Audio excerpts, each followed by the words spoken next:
Hey, do you want to build a stronger family, create a better life? Well, that's what Divorce with Heart is all about. It's a show where I guide you along your divorce and co-parenting journey using the heart's wisdom, intuition, and legal expertise. So sit back, take a deep breath, relax. My name is Gina DiPrima. Let's get started.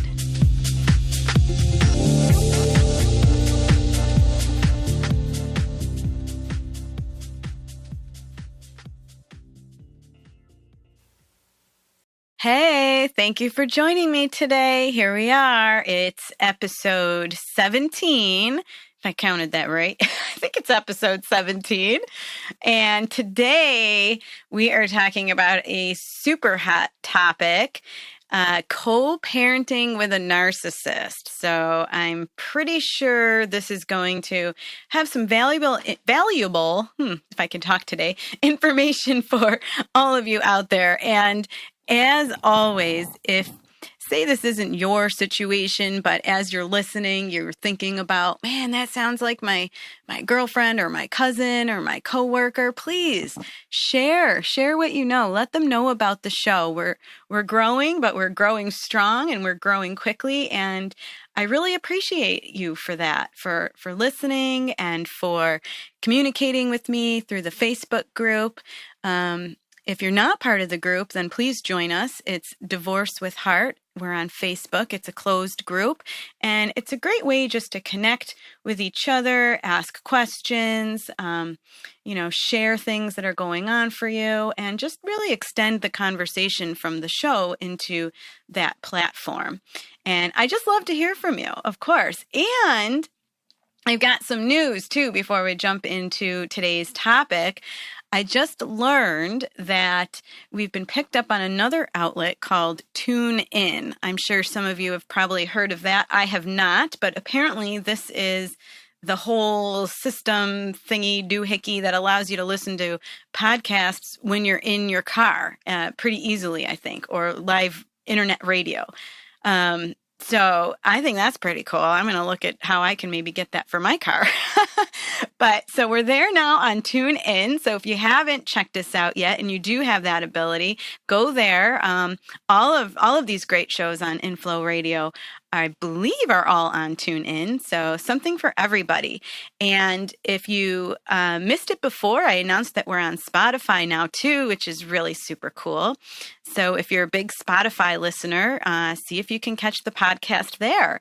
And I'm not quite sure if Spotify allows you to leave ratings or reviews or, exactly which kind of like podcast outlets allow you to do that. But if they do, I would just be so grateful if you could do that because, like anything, the more ratings you have, the more reviews you have, then the easier it is for people around the world to find the show and believe in it and give it a quick listen. So if you can, take a quick minute, that'd be great. And today we are live, so give me a call if you're able to tune in live. The phone number is 1-670-456-7277. So yeah, give me a quick call. Just even if you just want to say hi, maybe you can't think of anything you want to ask or share. That's cool. I just want to hear from you. If you've ever tried talking to yourself for an hour, you'll know why I'm asking you. Please call me. It's kind of difficult, even if you're a talker like me. So don't be shy.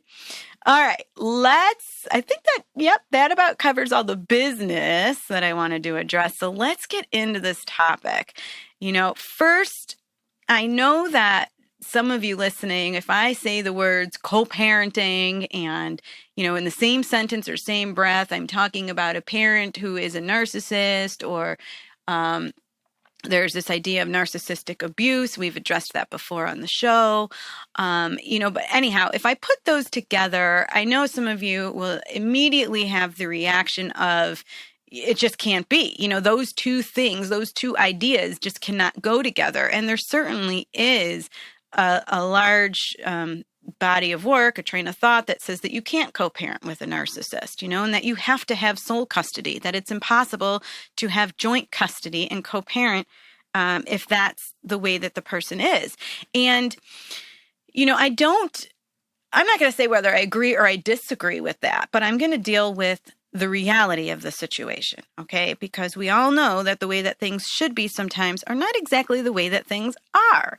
And the reality of the situation is that many of you, many people, my clients included, are in fact in the situation where they're having to co-parent with a narcissist. They are in the situation where they are having to have joint custody with a narcissist. So, really, sure, there's two ways of dealing with this. The first, the easiest way is you cut them out, right? You have sole custody, you cut them out, and then you don't have any communication with them. You have no more ties with them. They slowly but surely, or maybe quickly, become a thing of the past, and you're able to just completely cut them out of your life. The problem with that is if you have children and you're going through a breakup, well, that's most of the time impossible. Impossible. Let me say it again, impossible. And the reason why I say that, at least coming from the perspective of a New York attorney, and I'll often tell this to my clients, even when parents are incarcerated, okay, they still have rights of access with their children. So that whole idea of cutting a parent out, you need to just get that out of your head immediately, because it isn't going to happen if you have children. You just can't do that. Even if you have sole custody, they're still going to be a part of your life. So how do you deal with them? I'm going to tell you, 1, you need to coexist. 2, you need to quit the game. You need to stop fighting, because the bottom line is that every time that you're fighting with them and continuing the legal battle, you are playing their game. And there's no better master at that game, no better competitor, no better winner than the narcissistic parent, okay? So if you continue that, in essence, and what we're going to talk about today, you're basically fueling their fire. You're giving them everything that they need. They need air to breathe, you're giving it to them, okay? So think about that. It's like you become the starring role in their life's movie. So I'm going to tell you the other way to deal with it. My opinion is you need to stop fighting. You need to stop the legal battle. And you need to become a gray rock. And I remember the first time that I heard this whole idea about this gray rock method of dealing with a narcissist. And if you haven't heard of it before, then it's certainly worth your time to do a quick Google search and see what you can find, because the first time that I heard of this, I'll tell you, it was several years ago, and it was a psychologist who was doing a custodial evaluation at the time. The parents were absolutely embroiled in this heavy litigation, both having spent enormous amounts of money, couldn't come to terms with whether it would be joint custody, sole custody, how they would share their children. And I represented, in this particular case, three young children. And there was a lot of allegations about alienation syndrome, things like that often alienating type behavior often does kind of go hand in hand with the narcissistic parent or parenting style, the way that type of person would parent. Not that it's mutually exclusive. You can certainly have alienating behaviors from somebody who's not so much of a narcissist, but they do tend to go together also. So anyhow, the first time I heard this whole gray rock idea, which I am going to explain, came to me from a psychologist who explained to me that that's really just what this person needs to do. And in this case, it was the mother. That's what they need to do. They need to become the gray rock. And I thought, what is he talking about? Is he nuts? Is he crazy? Because he's a little bit on the quirky side anyways, this psychologist. But I relayed that, and I took it to heart, and I did my own research, and I relayed that to the mother in this case. And ever since then, it has stuck with me. And I relay that to people that come to my office regularly when they want to talk about, all of the drama and all of the problems and all of the years that they have spent in court. I tell them about this method, this gray rock method. Okay. In fact, I'll tell you, even just this past week, I talked to two people who desperately needed this information. And I'm sure that maybe some of you can identify with this. In fact, there was one woman I spoke to. I mean, it's horrifying, but she's been in court, in family court now, I want to say going on, well, I think it's been almost a year. She's spent $30,000, owes her attorney a ton of money, right? And where has she gotten legally in the case? Nowhere. Okay, nowhere. No changes in the temporary order, nothing. Okay.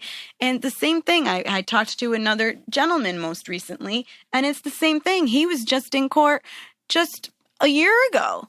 They settled on an order, everything was fine, and now what?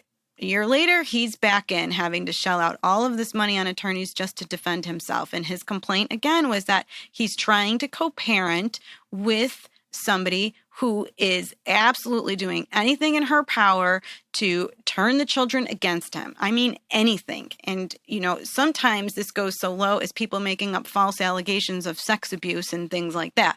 But anything in her power to turn the children against him, anything in her power so that she could have all decision-making, all rights. I mean, in a nutshell, she just wants to cut him out, right? And so where is he and how does he deal with this? Just keep on tacking on the legal fees and go nowhere and spinning his wheels? I mean, that's the unfortunate thing. And I think that, unfortunately, also is what many people are familiar with. They fight fire with fire. Right? If somebody's attacking you, you're going to stand up and you're going to defend yourself and you're going to continue and you're going to hire the best lawyer and you're going to prove your case and you're going to get all your text messages or your Facebook posts and all of your witnesses together and you're going to talk to all of your kids' coaches and counselors and all of this, right? You're going to line everybody up to fight the allegations that are so untrue. That's sort of, I think, a knee-jerk reaction and most people's reaction. Unfortunately, at the end of the day, if you've done it, then it doesn't always get you so far, right? I mean, it gets you with a huge legal bill. Some people end up going through and spending their retirement, their life savings, their college funds, all of the stuff that was supposed to be set aside for something more purposeful, more, enjoyable in life. It's not what happens with it, right? And at the same time, if you've been there, that while you're going through this process, you're feeling like this complete emotional basket case. You start to wonder, am I the crazy one? Is what he's saying really true? Do I do this? And you start to worry more and more and more about what other people think.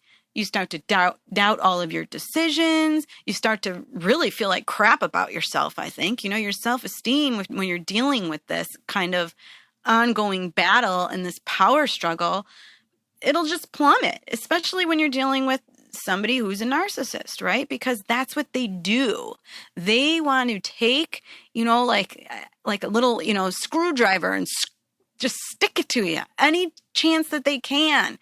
Stick it in, wind it up, right? And watch you bleed because this is how they function. This is how they protect themselves. This is how they live. So as long as you're willing to stand up and I guess, quote unquote, raise your hand and play that starring role or be that victim, guess what? They are going to gladly seize the opportunity, right? Because also, you get more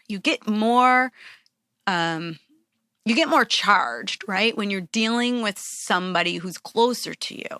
So it's these close relationships, these family relationships, these intimate relationships, these, used to be married relationships that can get us the most fired up. And so, of course, it's where they're going to go first if they can. And then what happens to you?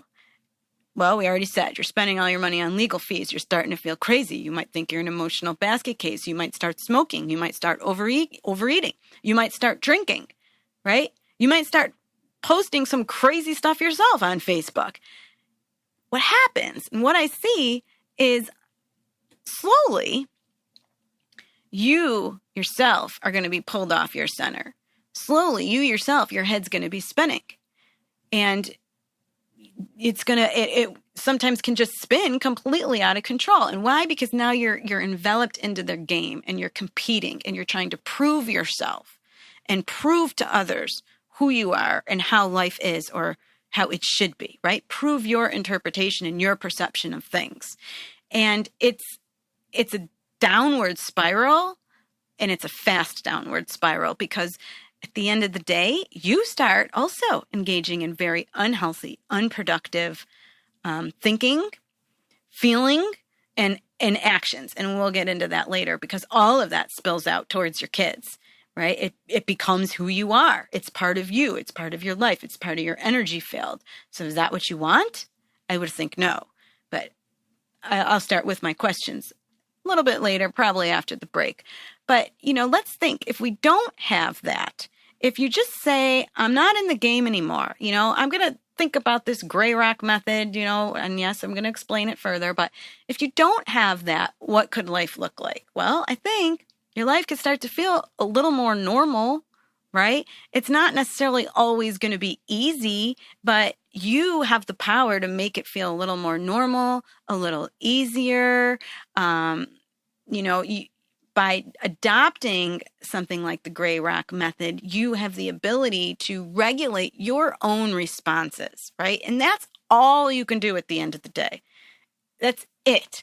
Because whether you're dealing with a narcissist, or you're just dealing, as an ex, or you're just dealing with a boss, or who knows, a neighbor, anybody, there are people in this world that will always, I guarantee it, will always act in a way, say something, do something that is going to irritate you.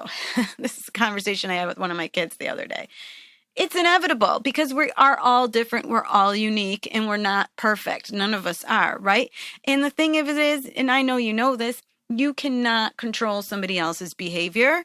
If they're going to do something that irritates you, so be it. If the narcissist is going to do something and keep trying to bait you, so be it. The only thing you can control is you and your little universe. And what I mean by that is the only thing you can control is your emotions, your thinking, how you choose to respond to that person, right? And from there, in your choices, that's what's going to set off or have an influence on a whole host of other things that will flow from that, right? Like a chain reaction kind of thing. So the first thing that I really think you need to do is, well, first think about all that and think about how you can stop reacting to the narcissist. Stop feeding the narcissist. So basically, you can start living again. So you can start living your life again. I don't mean that I'm saying, oh, what, Gina, you telling me I should just give up?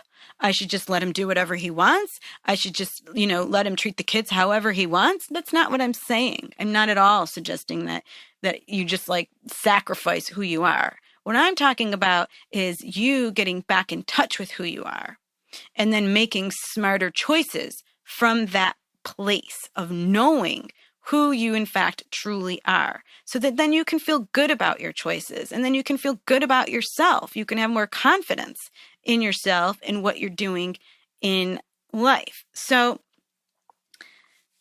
it all starts with you in a nutshell, because that's it. You can't control the other person. You can control you. So what's the gray rock method? The gray rock method means kind of exactly what it says. You need to become the gray rock, because you know what? In theory, gray rocks are boring.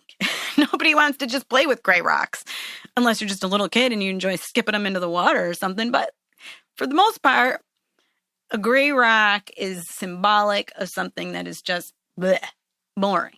You don't want to play with it that much, right? So what it means to adopt this gray rock method is that no matter what the narcissist does, no matter what she says, no matter how she tries to get you going, right? You are going to be committed to not reacting. You're not going to react. You are going to respond. And when you respond, you are going to respond very, very carefully and very minimally. Now, what I mean by that is in your responses, they're short, they're to the point, they're factual. Gray rocks They do not have emotions. They do not feel the way that we as heartbroken, individuals would feel. Completely different, right? So you're not going to give the narcissist any of your emotional energy. You can't. Because if you do, they will sniff that out. They will sniff that out just like, a guard dog would a slab of raw meat. We've all seen like kind of that scene in movies. That's what I'm talking about. They will sniff it out. They will know immediately, and they will capitalize on that to their advantage. So you need to respond very factually, without emotion, very plainly, and that's it. Also, you don't ask questions when you're dealing with a narcissist, okay? In other words, you are not the one to necessarily initiate contact. You shouldn't be, all right? Because it could go anywhere, and that's the point. You want to make yourself so boring that the narcissistic parent no longer wants to play with you. Get it? So you're not going to initiate conversations. You're not going to respond with any kind of emotions. You may even change how you dress. You may even dress real like blah and boring whenever you expect to be around the person, okay? Because remember, any little thing can be manipulated and looked at like it's an opportunity to play. And that's what they'll do, because remember that the narcissist loves to get a rise out of you. Loves to get a rise out of you. They cannot live, they cannot function unless they do that. So, they love to see you hurting. They love to see the control that they have over you. So if that means commenting on your outfit and telling you that you look like a slob or you're so fat, that's what they're going to do. Right? If that means commenting that you're so stupid and I can't believe that you just dropped, Johnny off 5 minutes late and what the hell is wrong with you? You're the worst parent ever. That's what they're going to do. But you have to maintain your composure. You don't have to respond to those insults and attacks, right? You maintain your composure, you move about your business. And I know that this is not easy. It sounds very simple. It sounds easy. It's not. This is something that needs to be practiced, right? But one thing you can do to help get you into that is always remember who's watching, especially when your children are around, or maybe it's other parents on the field. Remember who is watching, and let that motivate you. Because you do not want to stoop down to the other parent's level. And when you respond with even just a little hint of emotion, even though it's not intentional, that's what's going to happen, because they're going to make it worse. It'll quickly go from 0 to 100 so fast, and then you're going to be stuck spinning your wheels and having to defend yourself. I hope that this is making sense for some of you out there. So keep your communications short, to the point, very businesslike. Do not respond with emotions. Now, the hard part here is, of course, you're going to be feeling all of the emotions because you're human. That's natural. And it is super hard when you're feeling angry or when you're feeling hurt or, you just want to, I don't know, maybe you're so angry you just want to punch them in the face. It's really hard to maintain that sort of gray rock facade. So practice it. Do it alone in your bathroom in the mirror. See what you look like, because it's so important. It's really like a matter of survival, not just for you, but for your kids as well and their well-being. So that's the whole idea of being a gray rock. You make yourself a gray rock so you're no longer interesting and the parent isn't getting, the satisfaction of screwing with you anymore. Basically, that's what it is. And so if you do that enough and you do it, long enough and you make yourself boring enough, they'll turn away and find another prey, right?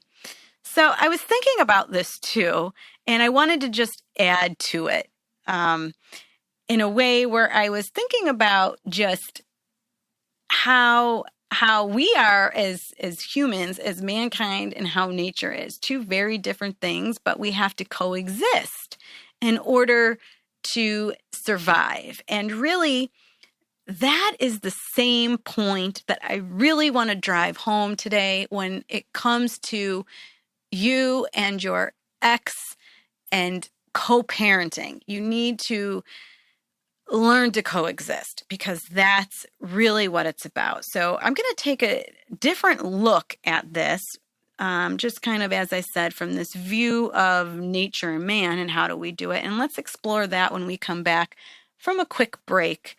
So we'll take a quick break and we'll come back and talk more about co-parenting and tips and things that you can do to help survive and help yourself so you're not really taken down by the beast, right?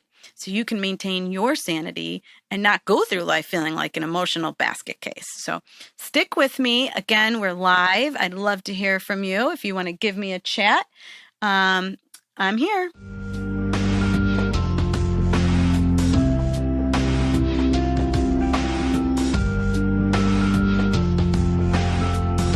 Hey there, it's Gina. If you like what you hear, did you know that you can get even deeper and closer to your heart's wisdom and receive personal one-on-one guidance by working with me virtually? If you're sick of drowning in frustration and overwhelm and ready to flow through your divorce and co-parenting challenges, then go to my website and book a call with me.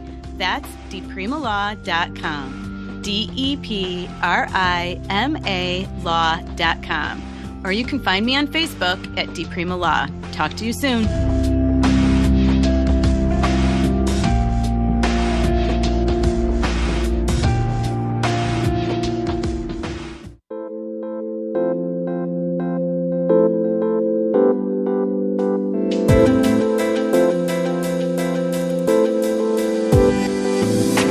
I know some of you have questions about your partnership, marriage, or co-parenting situation.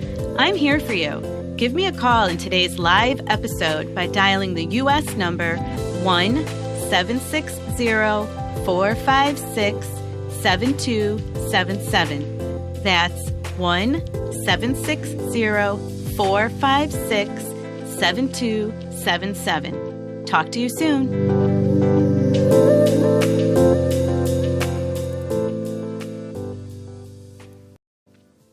Okay, so we're back. Thank you. And we're talking about the ever mind-boggling, I guess, frustrating, upsetting idea of having to co-parent with a narcissist.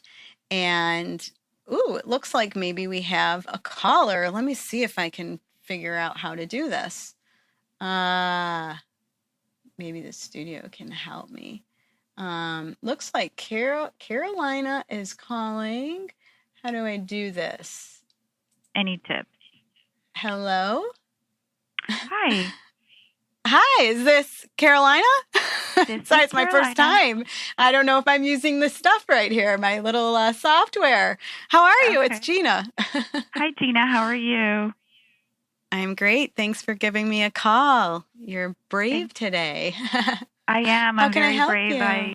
I love your podcast. It's helped me quite a bit. I'm in the middle of going through a divorce. I filed for a divorce, and I have a narcissist husband. I have a 2.5-year-old child. So it's been very challenging. I bet. So you really are going to need what we're talking about today, right? Because yes. I'm sure co-parenting is something that is being discussed. No or yes? He can't accept the fact that I want a divorce. So we're not even beyond that. He doesn't want to go see a mediator. So I'm kind of stuck. I filed in March and now we're in August and he doesn't want to go see a mediator.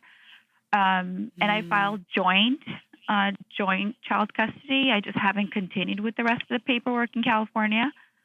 So I'm just I don't know how to keep moving forward. I feel stuck. Okay. Yeah, I can understand that. Well, I don't know all the laws in California.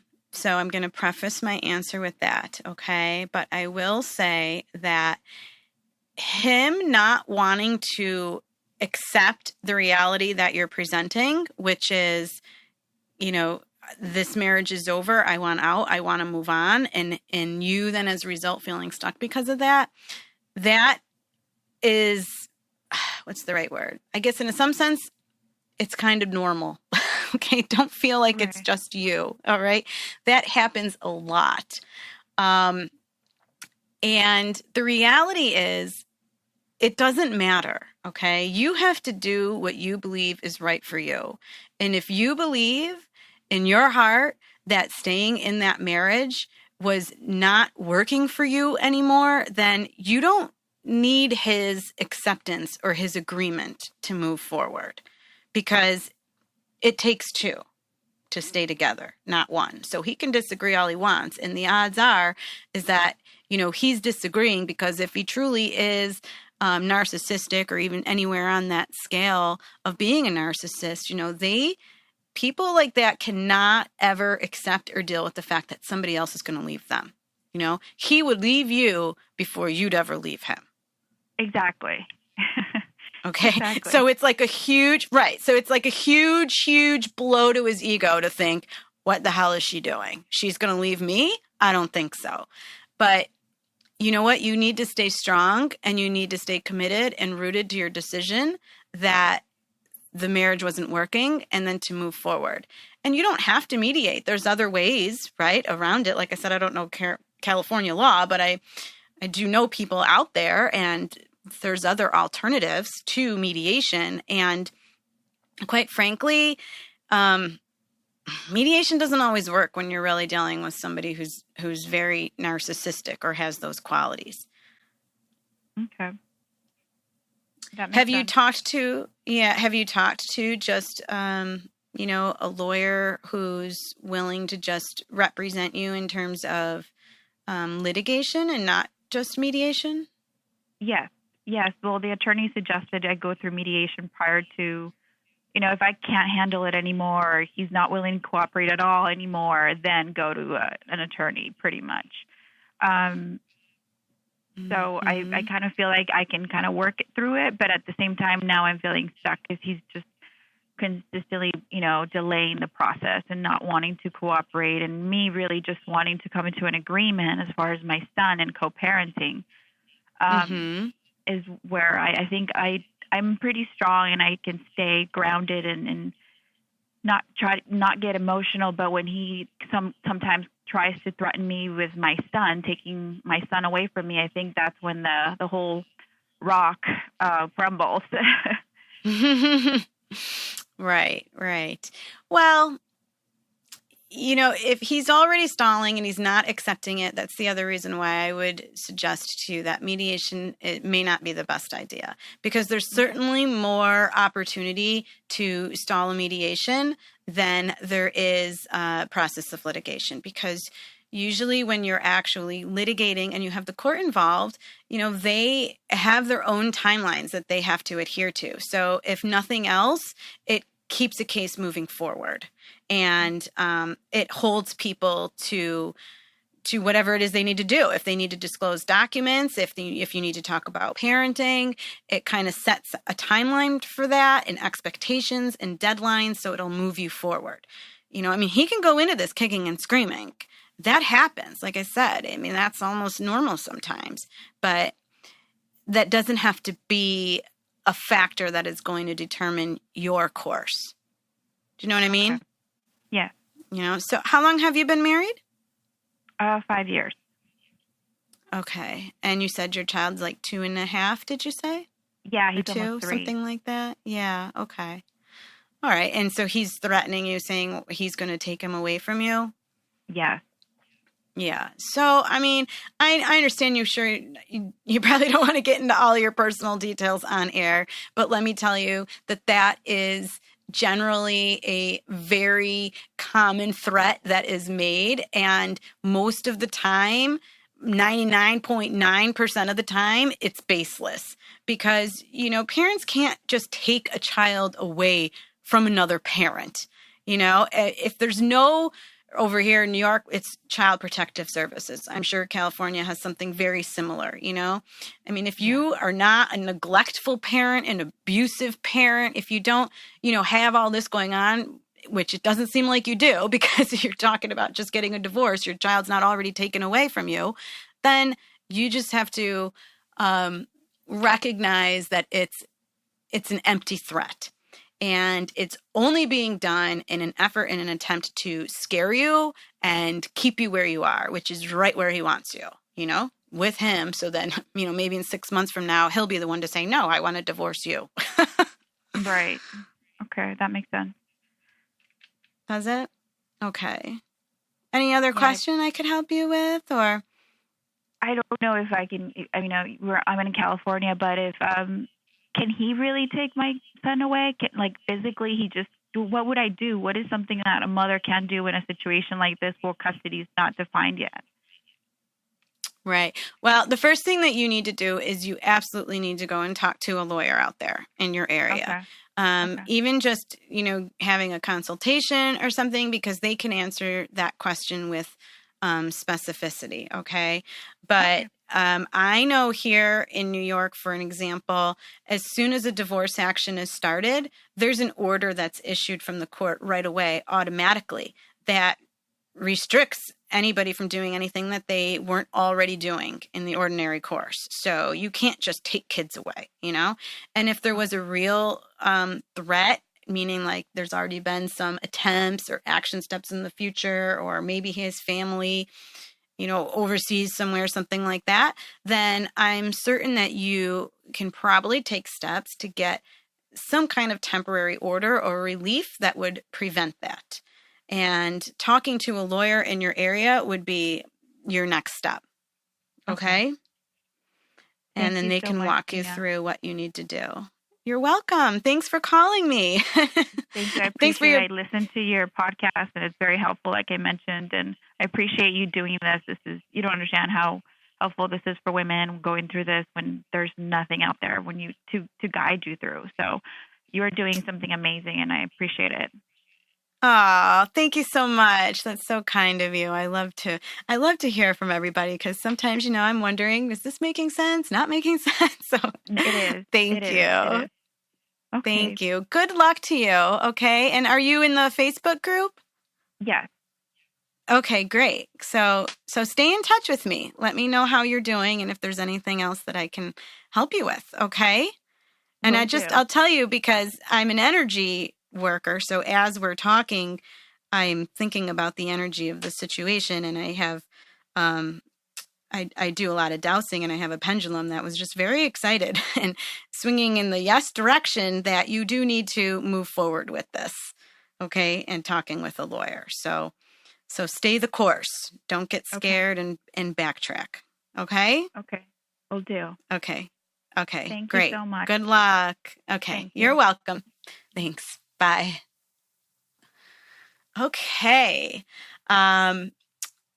So let's get back to what I was talking about today. In addition to that whole gray rock method, I wanted to talk about just the idea of coexisting. So let me see if I can kind of get through this kind of quickly, I guess. So the way I think about it is that, you know, there's two kinds of people. Well, there's a lot of different kinds of people in the world, but talking about this here, we've got one parent and the other parent who is the narcissistic bullying type of parent, right? I think one of the most important things that you have to remember if this is your situation is that there is absolutely a difference between you and them. You are different people, right? Like different animals. And so I'm going to talk about this kind of in a story type of symbolic way. If you can imagine that the narcissistic person you're dealing with, okay, imagine them, picture them, they're like a grizzly bear, right?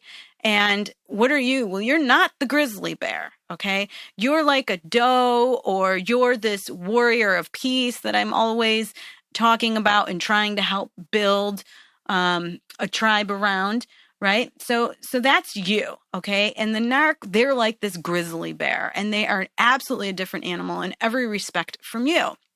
You're about peace, you're about intelligence, kindness, doing what's right, protecting your children, right? At all costs. You want things to be peaceful. You want things to be easy, harmonious, right? Moving forward in a way that's going to be best for everybody involved. You want to set yourself up so maybe, just maybe, you're even free to love again. You don't have all this baggage, all these emotional strings that are attached to you, right? You just kind of want to start over and recognize that where you were at, it's come a time to move on, and in the best way that I can think of it, it's like kind of you're just graduating from that relationship. Time for something new. And it's okay to be tied to your ex, but you want those ties to be ties that are somewhat like good ties, good strings, right? Like if I'm visualizing them, I'm seeing like strings of gold. Those are the good vibes, not this like red, fiery steel lines tying you together that are just unbreakable, bendable, and 100% permanent. You don't want those kinds of ties. Those are the ties that bind that you just want to cut because they're negative and they're only going to keep you tied in that negative realm. Right? But when you're fighting with a narcissist, that's exactly what you're doing because you're playing into the game. So again, you're absolutely different animals, right? And when I say that you're different animals, it's like you're different in every way. You're wired differently. Like you have different working parts. And just like you wouldn't expect a washer to dry your clothes or a dryer to wash your clothes or a microwave to like keep your food cold or your refrigerator to warm it up, right? You should never, ever, ever, ever make the mistake of expecting this narcissistic co-parent to see things the way you see. They're not going to, ever. They're wired different. They're different animals. They're not going to. So don't bother trying to convince or prove your point. You just don't need to do it. It's a waste of your energy. Okay? They're different than you and wired different. They may look similar, just like those machines I just, in my example here, sort of, they might look similar, but completely different functions. Okay, so let go of that fact that of them being like you or thinking like you or acting in a way that you would expect them to act or even acting in a way, and I'm not saying you'd be unreasonable, like reasonable responses. It doesn't matter. You might reasonably expect them to follow court orders, have the kids ready at a certain time, send clothes back in a certain condition, communicate information to you in a prompt fashion and not hide important parts of it. For example, this has come up a lot. Maybe a child has some event at school or a recital and the information goes home in the backpack to the narcissistic parent who is going to purposely only give maybe 2 bits of the information to the other parent, not all 3, just so the other parent's not there. And then turn around and say what a horrible parent that person is for not being there, right? I'm sure some of you may have had this experience. So again, my point here is don't expect it. Lower the bar. Don't have these expectations. They are not going to ever live like that. Okay? They're never going to be that. They are always going to be the bear. So you have to work around that. You've got to advocate for yourself and get your information in other ways. You've got to make sure that you're prepared for late drop-offs, early pickups, whatever it is. Is it an inconvenience? Of course. I don't underestimate that could be an inconvenience to you. But if you do it enough and you never show, right? You act like that gray rock and you never show that it's getting to you, then these kinds of antics will eventually stop because they're not getting that emotional charge that keeps them going. Okay. So think about it also like this. If you think about them as being like a bear, what's a bear's motive if all of a sudden they're just confronted by a doe or something in the woods, right? What's a bear going to do? How are they going to react? They're going to be scary. They're going to try to be like a bully. They're going to roar. They're going to try to overtower the other animal, right? They're going to try to show that they're the fiercest beast of the forest, the loudest, the strongest, the best, right? Well, what would the doe do or the warrior in this situation? They have 2 choices, right? They can either fight the bear and possibly die, or they can figure out a way to survive. And that's what I want you to do. I want you to stop trying to fight the bear because the bear is always going to be louder. That's just who they are. okay? But you can try to be smarter, and you can figure out how to coexist in the bear's world, right? And then the gray rock method, that's one way to do it. Another way to do it, and even with our caller that we just had, like I said, I do work with energy a lot. I had Ivy Rivera on the show, and she talked about what we did in dealing with her narcissistic ex-partner. But that's another way of doing this, is you've got to get at the roots of the problem sometimes. And all things are energy. Every emotion, every thought, every act, it's all energy. It all comes from one place. And sometimes that's what you got to do too in order to better coexist with a narcissist, is you've got to get at the root of the situation and shift that energy around, maybe send some healing to that energy, change it so you can change the dynamic of the relationship. It is very, very important, a very important aspect to coexisting, okay? So just like, we have mankind, we have nature, they coexist together. Well, nature was here long before mankind, right? We have all of the plants, all of that, they were all here first. Then along came some animals, and everything had to learn to coexist together. The animals, the plants, they had to learn to coexist. The animals, among other animals, have to learn to coexist. Well, it's no different here when we are talking about us as humans and parenting and co-parenting. You have to learn to just coexist, right? So first, understand the mindset. And that's what I just got into. They're the bear. They're always going to be different than you. So stop trying to figure out a way to prove your point and make them different. Stop pushing, okay? Stop trying to prove yourself, because all you're doing is like green light, green light, green light, go for them, okay? And it's going to burn you out in the end. So that's number one. Understand that mindset, and that you can't win if you're going to do that. You will probably be eaten. You need to take away the competition.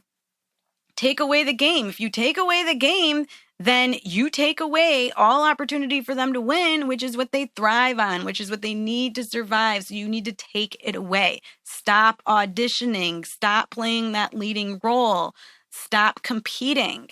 Make yourself boring in all respects. And that, again, goes into the whole gray rock method that we talked about, and then the way that you think about the situation and the choices that you're going to make.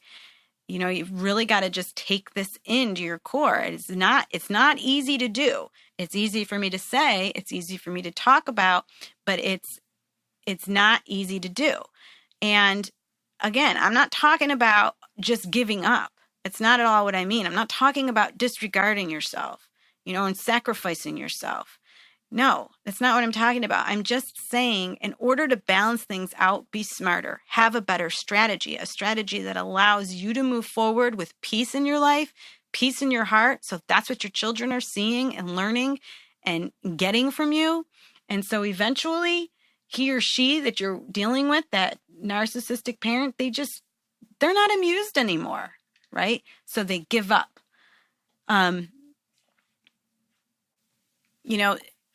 You might want to just sit outside sometime and just sit there and do nothing but sit there and listen. And when you do that, I just did this the other day, and I'm in suburbs, right? But when you sit there, you're going to hear, you'll hear nature. You'll hear the buzzing of I don't even know what I heard. The circadia, I think it is. Is that the bug or whatever that thing is in the summer that we have? I don't know.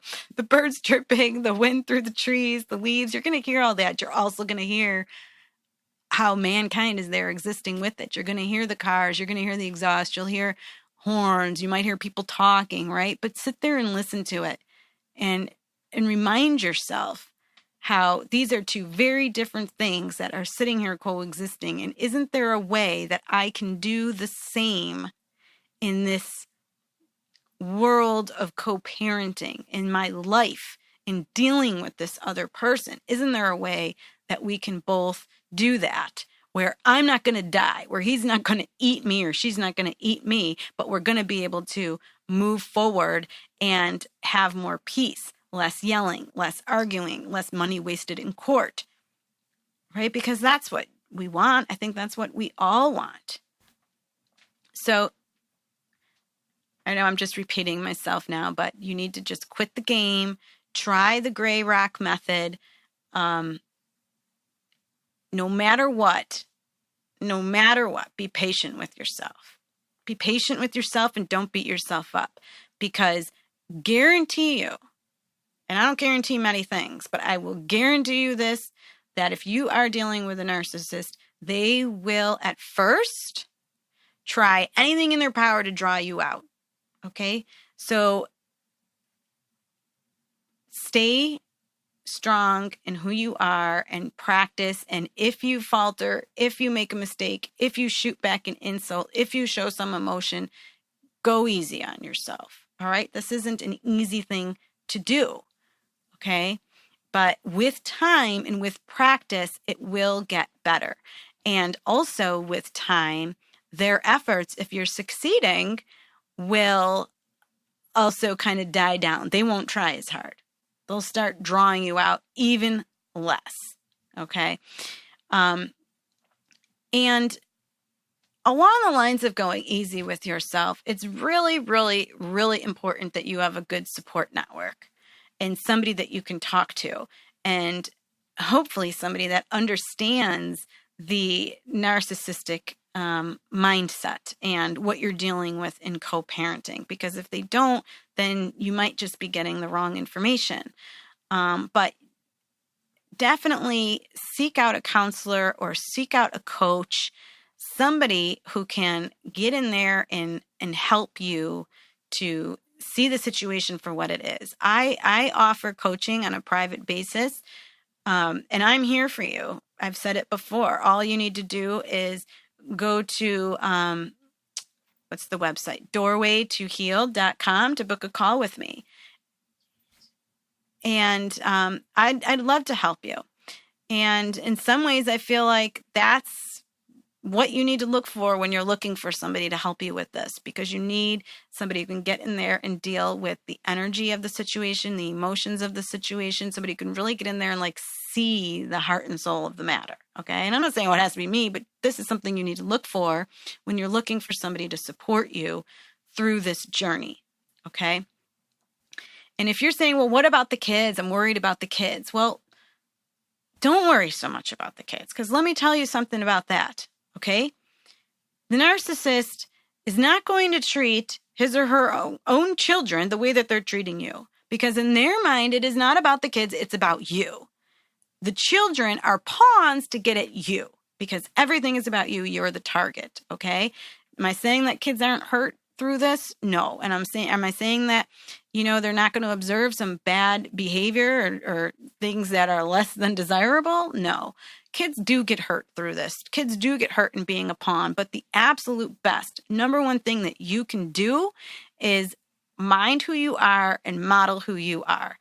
Don't be taken off of your center and start acting in the ways that the narcissist wants you to act. You need to do the opposite. And in that way, at least your kids are not going to get like a double dose of the darkness, right? They're not going to get a double dose of bad behaviors, bad moves, bad attitudes, manipulation, lies, alienating behavior. Your mother's this, your father's that. They're not going to get that. They'll imagine it like two forces, right? Like the narcissist might be having like the dark force, or she's trying to, manipulate a situation and always talking bad about the other parent and saying nasty things to the kids. Well, you're the side of the light. So that's how you protect your kids. Okay. Not by fighting the narcissist and trying to get them away from the narcissist, because that continues the narcissist's game and fire. Okay. But by being the light, by being stronger, by showing your kids what love is, what patience is, how to deal with bullies, because your kids are going to have to deal with bullies, how to deal with jerks, how to mind their own bodies, minds, and energy, and how to be the master of themselves, right? And how to take that higher road. And if you can do that, then your kids are going to hopefully see at least equal sides of both, or maybe more of the light than the dark. And that's how you protect your kids. So I'm already hearing my outro music. So I guess that's it for today. Again, I want to thank you so much for joining me. Find me on Facebook. And if you'd love to work together, I'd love to work with you. doorwaytoheal.com to book a call. Thank you. Thank you so much for joining me today. Come back next week and be sure to visit my website at dpremalaw.com to book a call. Or let's connect on Facebook at dpremalaw, where you can join my group for more support. Please remember that the information shared is for general and entertainment purposes only, and that by calling in or messaging me, we are not creating an attorney-client relationship, and my advice is not intended to be legal advice. For specific legal advice, please contact a lawyer in your jurisdiction. This show is brought to you by InflowRadio.com, the best curated talk radio network for personal development, wellness, spirituality, and conscious business.